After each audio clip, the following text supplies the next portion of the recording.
90 के बाद जो आरक्षण लागू हुआ, ओबीसी आरक्षण लागू हुआ विश्वविद्यालय के अंदर, और उस पूरे मंडल कमीशन और आंदोलन के बाद जो पिछड़े दलित कम्युनिटी के लोग विश्वविद्यालय जा रहे थे, ये मोदी सरकार उसको अब रोक देना चाहती है, उसको पीछे धकेल देना चाहती है।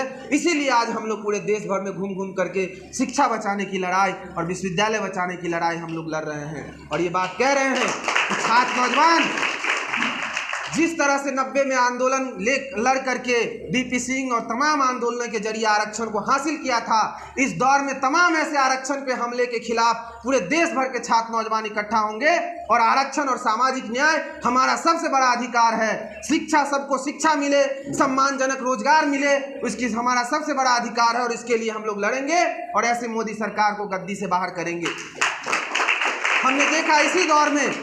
हमने देखा इसी दौर में सबसे ज़्यादा बेरोजगारी भारत में सामने आई। एक आंकड़ा आया पिछले साल और ये कहा गया कि 45 साल का रिकॉर्ड टूट गया बेरोजगारी का। मोदी जी जब 2014 में आए थे, वो कहे थे कि 2 करोड़ प्रति वर्ष रोजगार देंगे, 2 करोड़ प्रति वर्ष रोजगार देंगे। लेकिन हम देखते हैं कि पिछले पूरे 5 साल में लगभग 22 करोड़ छात्र नौजवान जो पढ़े लिखे नौजवान हैं, ये आंकड़ा हमारे मन में नहीं, ये पूरा गूगल पे, पूरे इंटरनेट पे इस आंकड़ा है। 22 करोड़ से ज़्यादा लोगों ने नौकरी के लिए आवेदन दिया, 22 करोड़ से भी ज़्यादा लोगों ने नौकरी के लिए आवेदन दिया और मात्र 7 लाख लोगों को नौकरी मिला है पिछले 10 साल में। ये कह रहे थे कि 2 करोड़ प्रति वर्ष। आज इसीलिए हम लोग पूरे देश में घूम घूम करके ये बात पूछ रहे हैं कि हमें 20 करोड़ का हिसाब दीजिए। जुमला नहीं, जवाब दो। 10 साल का हिसाब दो। 10 साल में 20 करोड़ रोजगार कहाँ आपने दिया, इसका हिसाब दीजिए, तब आप छात्र नौजवानों से आप नौकरी वोट मांगिएगा। लेकिन ये मोदी सरकार हिसाब देने के बजाय हिंदू मुस्लिम की नैरेटिव लगाने की कोशिश कर रही है।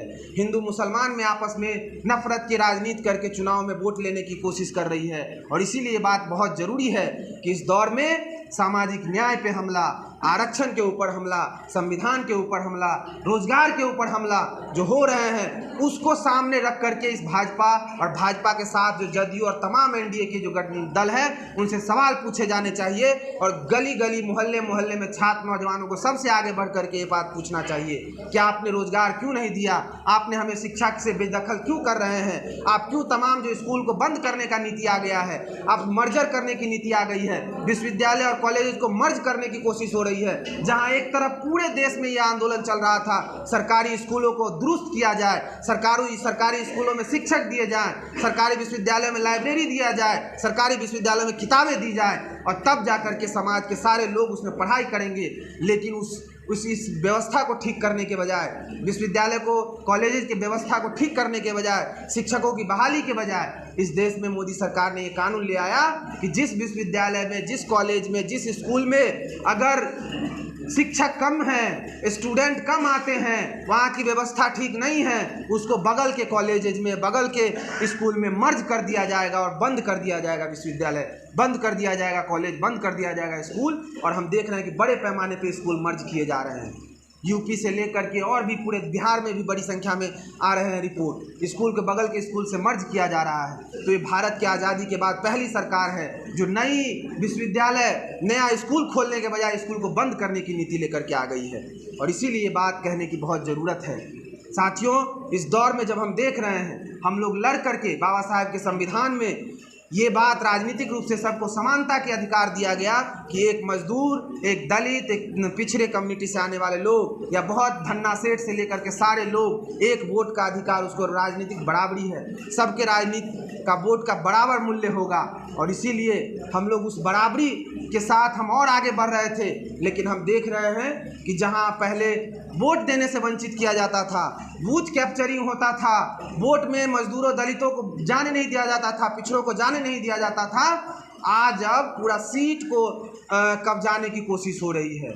आज अब पूरे कॉन्स्टिट्यूएंसी को, उम्मीदवार को कब्जा कर लेने की कोशिश हो रही है, पूरे वोट को रद्द कर देने की कोशिश हो रही है। और 3 मैं महत्वपूर्ण घटना बता करके मैं अपनी बात खत्म करूंगा।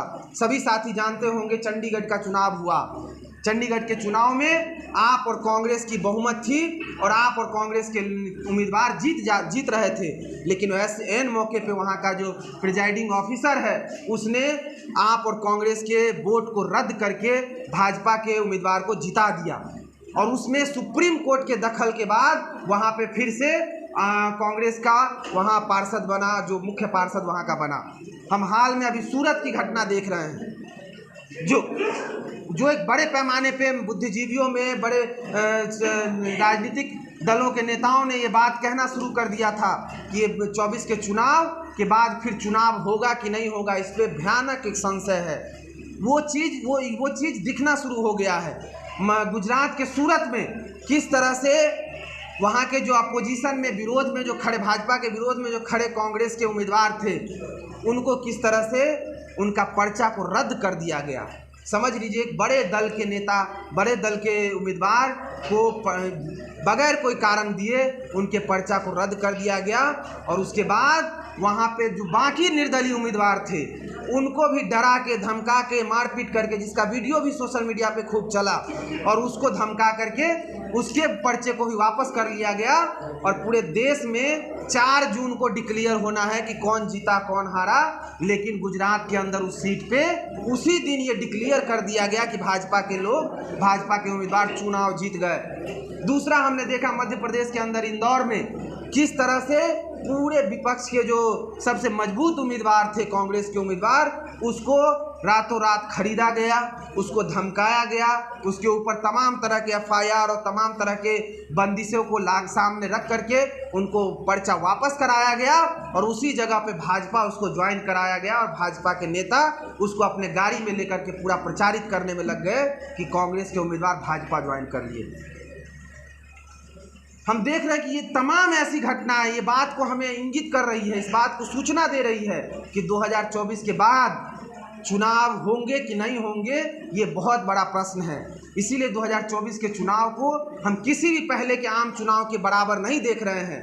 ये चुनाव कोई एक पार्टी नहीं लड़ रही है, कोई एक उम्मीदवार नहीं लड़ रहा है। ये चुनाव इस देश का मजदूर, दलित, पिछड़ा, आदिवासी कम्युनिटी के लोग, महिलाएं लड़ रहे हैं।